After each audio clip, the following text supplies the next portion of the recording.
একটা সময় বলা হতো একজন অফিসারের কথা যে আপনার জন্য নাকি তাকে নর্থ বেঙ্গলে পোস্টিং করা হয়েছিল, নীরজ নয়ন পান্ডে, ঠিক?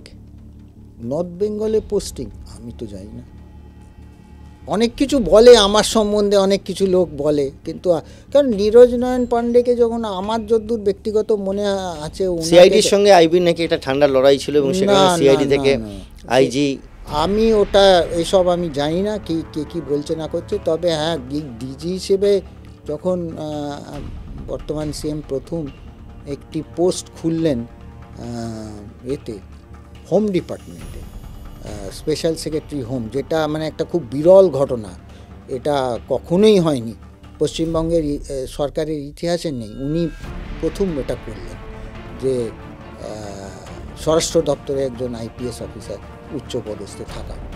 তখন নীরজ নয়ন পান্ডেকে আমি ডেকে বলেছিলাম যে আপনি এই পোস্টটা নেবেন, এটা এরকম একটা চ্যালেঞ্জিং পোস্ট এবং আপনার এটা নেওয়া উচিত আমার মনে হয়। তো উনি বলেছেন হ্যাঁ, তারপরে ওনাকে পোস্ট করা হয় অ্যাজ স্পেশাল সেক্রেটারি হোম।